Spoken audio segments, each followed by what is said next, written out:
और अब वक्त हो गया है स्पेशल सेगमेंट का। पाकिस्तान जो वजूद में आने के बाद से ही सिर्फ और सिर्फ कश्मीर का राग अलापता रहा, उस कश्मीर के लिए आतंक की फसल तैयार करता रहा और पाकिस्तान की सेना से लेकर तमाम सरकारों का फोकस कश्मीर पर ऐसा रहा कि उनका अपना मुल्क ही डिफोकस हो गया। नतीजा पूरे पाकिस्तान का भट्टा बैठ चुका है। कर्ज में डूबे मुल्क के पास अपनी जनता को खिलाने के लिए ना तो रोटी है और ना ही चूल्हे के लिए गैस। भूख से बिलखती और हर रोज अंधेरी खाई में धंसती जनता में कोहराम मचा हुआ है और हालात ये पहुंच गए हैं कि वो अब पाकिस्तान को इस मुसीबत से बाहर निकालने के लिए हिंदुस्तान के प्रधानमंत्री मोदी का नाम पुकार रहे हैं।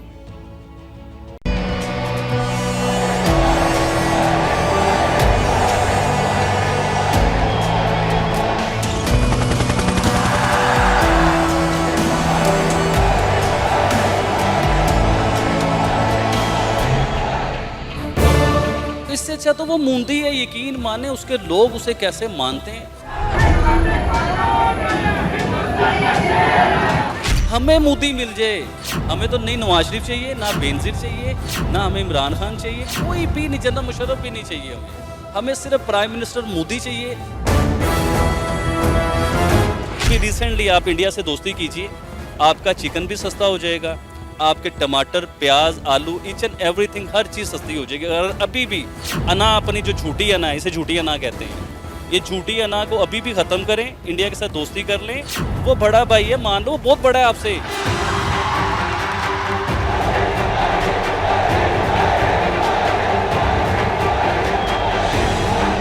मैडम आप उससे कंपैरिजन कर रहे हैं जो 125 करोड़ की आबादी है, जो धरती माँ कहते हैं, अब आपको उससे कंपैरिजन बनता ही नहीं है। ये धरती हमारी माँ, भारत माता की जय। पाकिस्तान से जिंदा भागो चाहे इंडिया चले जाओ। रोटी, कपड़ा, मकान, ये चीजें जहाँ पे अवेलेबल हैं लोग उस तरफ भागते हैं ऑटोमेटिकली। लाहौर की आवाम भी ये नारे लगा रही है कि हमें जिंदा यहाँ से निकलना चाहिए, इंडिया के पास जाना चाहिए।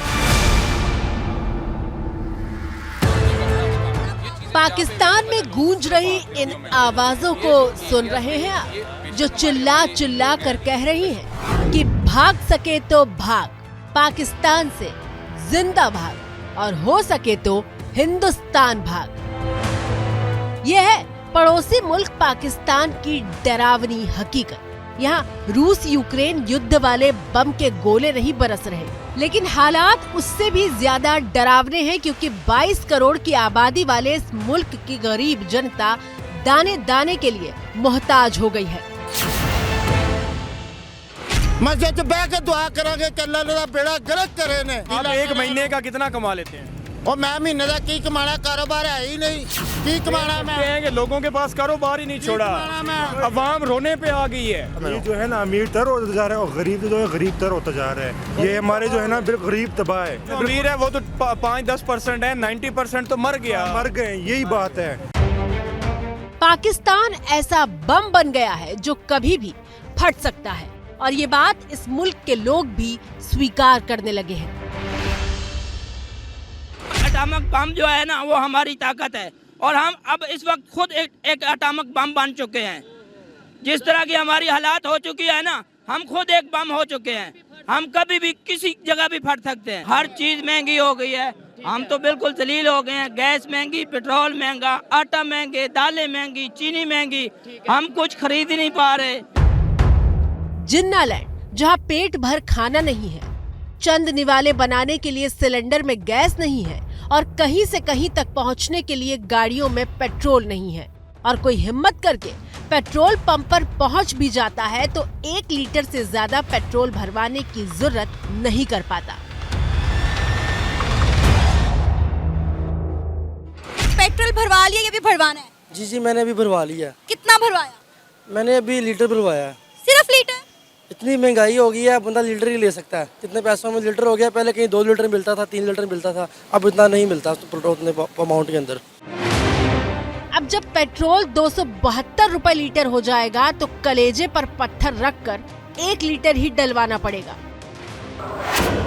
पेट्रोल 272 रुपए तो डीजल 280 रुपए लीटर हो चुका है। केरोसिन का तेल भी 200 रुपए के पार हो चुका है। और गैस सिलेंडर 3,142 रुपए में मिल रहा है। ऐसे में जब पाकिस्तान की आवाम से सवाल करो तो हाल दुखती रग पर हाथ रखने जैसा हो जाता है और फिर उनकी जुबान से वो कड़वा सच निकलता है जो पाकिस्तान की हुकूमत को तो बिल्कुल नागवार है।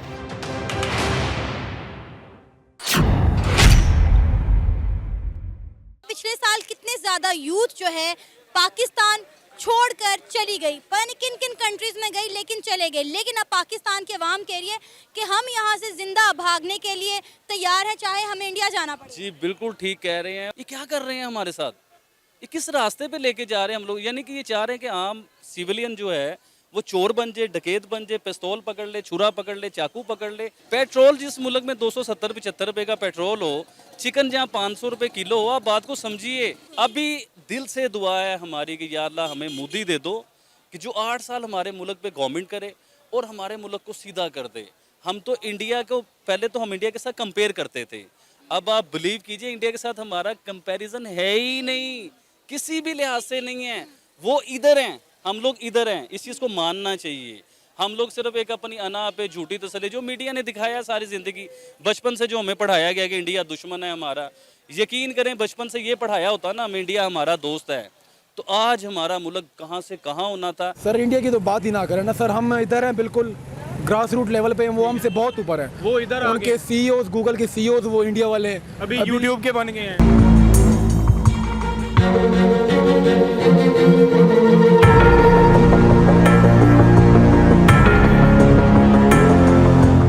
कश्मीर को बेचना ही चाहिए क्योंकि हमसे ये 4 सूबे संभले नहीं रहे। आप सिंध की हालत देख लें, बलूचिस्तान की हालत देख लें, तो हम कश्मीर को क्या संभालेंगे। Pakistan has learned it's lesson. सिर्फ खाने को कुछ नहीं है, ना घी चीनी आटा कुछ नहीं है। थोड़ी सी रोटी खाएं इतनी सी, और एक 10 वाला चिप्स लें और ये वाला बनाएं और खाएं। हमारे सियासतदानों ने मार दिया हुआ है, हमारे निजाम ने हमें मार दिया हुआ है। तो यह है पाकिस्तान की मौजूदा तस्वीर, एक मुल्क जिसकी भूख ने तकदीर बदल दी है, जिसकी जमीन से अब कश्मीर नहीं बल्कि आटा मांगने की आवाजें आती हैं।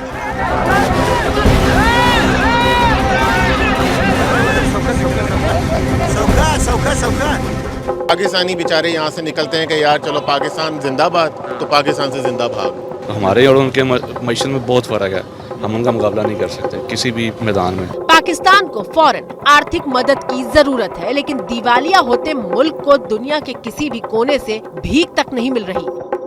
I feel very embarrassed कि मैं आपसे हर दफा आता हूँ, कोई और आता है तो आप कहते तो नहीं, लेकिन दिल के अंदर तो आप समझते होंगे ये पैसे मांगने आ गए हैं। एक मिसाल इसकी ये है कि एक हाथ में हमारे एक न्यूक्लियर ताकत है और दूसरे हाथ में कशकोल। ये आग और पानी का ये कब तक मेलाप हो नहीं सकता, कब तक चलेगा। और अपने नाकाबिल हुक्मरानों पर लानत देने वाली जनता हिंदुस्तान के प्रधानमंत्री मोदी की मुरीद हो चुकी है। पेट्रोल सस्ता करो, पेट्रोल सस्ता करो, महंगाई बहुत हो गई है, महंगाई के बारे में सोचो। हुकूमत से मेरी ये गुजारिश है, महंगाई के बारे में सोचो। इंडिया वर्सेस पाकिस्तान रहता है, बनता ही नहीं है, बनता नहीं है, लेकिन करते हैं ना, गलत करते हैं, बनता ही नहीं है आपका। अच्छा मुझे बताएं, वहाँ पे पेट्रोल जो है 95 रुपए पर लीटर मिल रहा है, यहाँ पर इतना महंगा और वहाँ पे इतना सस्ता क्यों? मैडम पहली बात तो ये है, अगर आप थोड़े स्टैट्स चेक करें ना तो उनसे तो आपको बनता ही कंपैरिजन। ये ऐसी है, अगर आपने कहना है अपने थॉट्स क्लियर करने के लिए कि हमारा मुकाबला उनसे है, हमारा कोई मुकाबला इंडिया से नहीं है।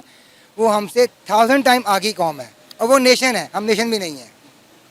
ये बात समझ लीजिएगा भाई। वो 125 करोड़ की आबादी है, उनका आप इलेक्ट्रिसिटी रेट चेक करें, उनका IT चेक करें, उनकी आप किसी भी शोबे में चले जाएं, उनकी गाड़ियाँ देख लें, इलेक्ट्रॉनिक देख लें, उनका वो भाई अपनी कौम को सर्व करते हैं। हम क्या कर रहे हैं? पाकिस्तान के नागरिक अपने बदहाल मुल्क के भयावह हालात की गवाही खुद दे रहे हैं। दिन भर खून पसीना एक करने के बाद अपनी जेबें टटोल कर दिखा रहे हैं कि देखो क्या जुटा पाए हैं। कितना कमाते हैं एक महीने का? शेरदार रक्षा लाके निकले, तो इससे जिंदगी तो नहीं चलेगी। इसमें कोई दो राय नहीं है कि पाकिस्तान किसी भी मामले में हिंदुस्तान का मुकाबला नहीं कर सकता। अर्थव्यवस्था से लेकर विदेशी निवेश तक और सरकारी खजाने से लेकर राजनीतिक स्थिरता तक ऐसे कई पहलू हैं जहां पाकिस्तान हमारे सामने कहीं नहीं टिकता। बस पहले और अब में फर्क इतना है कि बर्बादी के मुहाने पर खड़ा पाकिस्तान इस बात को पहले स्वीकार नहीं करता था, लेकिन अब उनकी सरकारें भी ये मानने लगी हैं कि मुल्क का बंटाधार हो चुका है। आपने सुना होगा डिफॉल्ट हो रहा है या दिवालिया हो रहा है या मेल्टडाउन हो रहा है, वो हो चुका हुआ है। हुकूमत की जमीन पे 1400-1500 कनाल के ऊपर जो है गोल्फ क्लब बने हुए हैं, जिसमें इस मुल्क की अशराफिया जो है वो अपनी शाम बसर करती है, खाना खाते हैं, गप्पे मारते हैं, पाकिस्तान की सियासत के ऊपर डिस्कस करते हैं। सबसे बड़े मामे जो बने हुए हैं सियासत के वहाँ पे जाते हैं। अभी अभी आपने पाकिस्तान के रक्षा मंत्री ख्वाजा आसिफ का बयान सुना, जिसमें वो साफ साफ कह रहे हैं कि पाकिस्तान दिवालिया होने वाला नहीं है बल्कि हो चुका है और इस मुल्क की बर्बादी का जिम्मेदार कोई और नहीं बल्कि हमारी सरकारें और पूरा सिस्टम है। एक क्लब है जो लाहौर में 1500 कनाल पे है, उसका 5000 रुपया किराया है महीने का, और यहाँ पे गरीबों की झुग्गियाँ जो है, गरीबों की बस्तियाँ जो है, उस पे बुलडोजर चलाए जाते हैं ताकि उनके ऊपर जो है रियल एस्टेट माफिया जो है अपने पैसे बनाए। मेरी पाकिस्तान ब्यूरो ऑफ स्टैटिस्टिक्स के मुताबिक 1975 के बाद महंगाई दर सबसे ज्यादा है। उस वक्त महंगाई 27.77% थी, जबकि अभी पाकिस्तान में महंगाई 34% को भी पार कर गई है। यानी 47 साल के इतिहास में पाकिस्तान में सबसे ज्यादा महंगाई हो चुकी है। आटा और चिकन छोड़ दीजिए, पाकिस्तान में एक आदत चाय भी अमीरों का शौक बनती जा रही है। गरीब आदमी चाय पीकर भी दिन नहीं काट सकता क्योंकि चाय पत्ती की कीमत 1800 रुपए किलो पहुंच चुकी है। नतीजा ये कि पाकिस्तान के रावलपिंडी में एक कप चाय 80 रुपए का मिल रहा है। अब इन हालात में पाकिस्तान जब अपनी मदद खुद नहीं कर पा रहा तो भला दूसरे मुल्क की क्या करेगा। लेकिन जब करने चला तो अपने ही देश के लोग थू थू करने लगे। तुर्की ने पाकिस्तान में बाढ़ के वक्त जो राहत सामग्री मदद के लिए भेजी थी, तुर्की में भूकंप आने के बाद वो ही राहत सामग्री पाकिस्तान ने मदद के नाम पर तुर्की को भेज दी। इंडिया ने काफ़ी हेल्प की है। मैं न्यूज़ वगैरह पढ़ती रहती हूँ तो पता चलता है कि किस मुल्क ने कितनी इमदाद दी है, किसने क्या किया और किसने क्या नहीं किया है। तो पाकिस्तान के बारे में ये बात सुनने को, जो तुर्की ने हमारे लिए इमदाद दी थी सैलाब ज़दगान के लिए, वही हमने जो है वो कंटेनर्स में वापस उनको भिजवा दी है। अभी मुझे इस बात पर शर्मिंदगी महसूस हो रही है कि जब हम कॉल करते हैं ना किसी को तो साढ़े बैल लगी होती है कि तुर्की और शाम के जो ज़लज़ला ज़दगान है उनकी मदद करें। भाई हम सिर्फ इतनी इमदाद कर सकते हैं उनकी कि हम सिर्फ कॉल पर रिंगटोन्स लगा सकते हैं या फिर पीछे जो हेल्पलाइन वाले बैठे हैं वो लगा देते हैं जब भी हम किसी को, बस उन्होंने हमें याद दिलाना कि ज़लज़ला आ गया है। लेकिन जब कुछ देने की बारी आती है तो मुझे शर्म आती है कि अब कहाँ पर हैं वो सारे सेलिब्रिटीज़, कहाँ पर हैं वो बड़े बड़े पॉलिटिकल पार्टीज़, कहाँ पर हैं वो, क्यों नहीं मदद करते हैं। और आप जो है इमदाद लेकर जो है तुर्की पहुँच गए हैं, यही आप भला काम करते तो जिन लोगों के लिए इमदाद आई थी उनको दे देते, उनका कुछ भला हो जाता।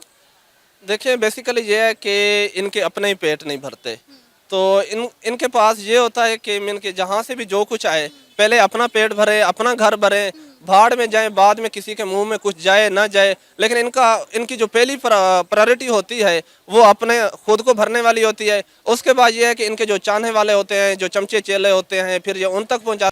पाकिस्तान में पहले से ही महंगाई से कोहराम मचा हुआ था, लेकिन पाई पाई को मोहताज पाकिस्तान को इंटरनेशनल मॉनेटरी फंड IMF से कर्ज की किस्त चाहिए थी।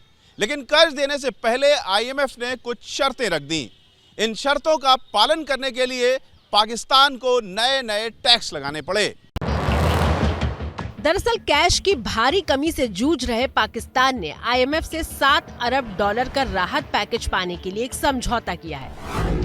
IMF ने $1.1 अरब की पहली किश्त देने से पहले पाकिस्तान के सामने टैक्स बढ़ोतरी जैसी कई शर्तें रख दी।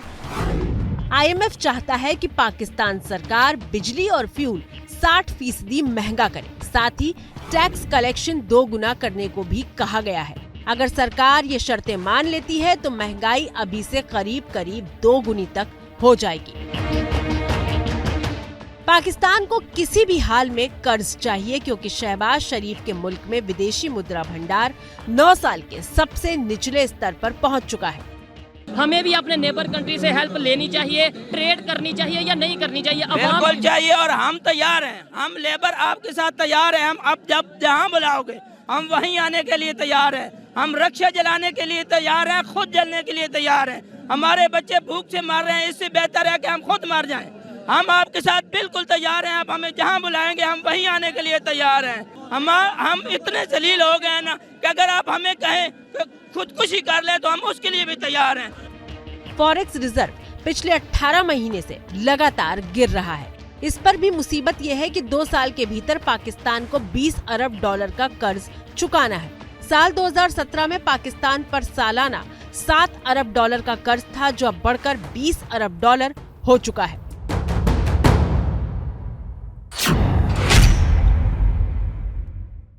लेकिन आगे कर्ज लेने के लिए पाकिस्तान को पहले पुराना कर्ज चुकाना है, और पुराना कर्ज चुकाने में पाकिस्तान का विदेशी मुद्रा भंडार घट रहा है। चीन जैसे पाकिस्तान के दोस्त भी पाकिस्तान को आर्थिक मदद देने से इनकार कर चुके हैं, और इसलिए अब आगे मदद के लिए पाकिस्तान IMF का मुंह ताक रहा है। पाकिस्तान IMF के पास 23वीं बार पहुंचा है, और ऐसा नहीं है कि पाकिस्तान कोई पहली बार दिवालिया होने की कगार पर है। 1971 से लेकर अब तक 4 मौके आ चुके हैं जब पाकिस्तान की जेब खाली हो गई थी। पहला मौका तब था जब 1971 में बांग्लादेश के साथ युद्ध हुआ। दूसरा मौका 1998 में परमाणु परीक्षण के बाद पाकिस्तान कंगाली की दहलीज पर पहुंचा था, लेकिन IMF से बेल आउट पैकेज हासिल हो गया था। तीसरा मौका 2002 में पाकिस्तान दिवालिया होने की कगार पर पहुंचा, जब राजनीतिक और आर्थिक अस्थिरता के बीच वो अपने लेनदारों का कर्ज नहीं चुका पाया था। क्या मजबूरी है मेरी, बताइए। मैं अभी आपको बताती हूँ कि मैंने ओए होए होए होए नमकीन के चटकारे लेते हुए टकटकी मार के डिबेट शो को पॉज रिपीट कर करके देख रहे हैं जोगिंदर जी। इनकी तरह आप भी देखें अपनी फेवरेट डिबेट्स को रिपीट कर, और डाउनलोड कीजिए ABP लाइव ऐप अपने स्मार्ट टीवी पर।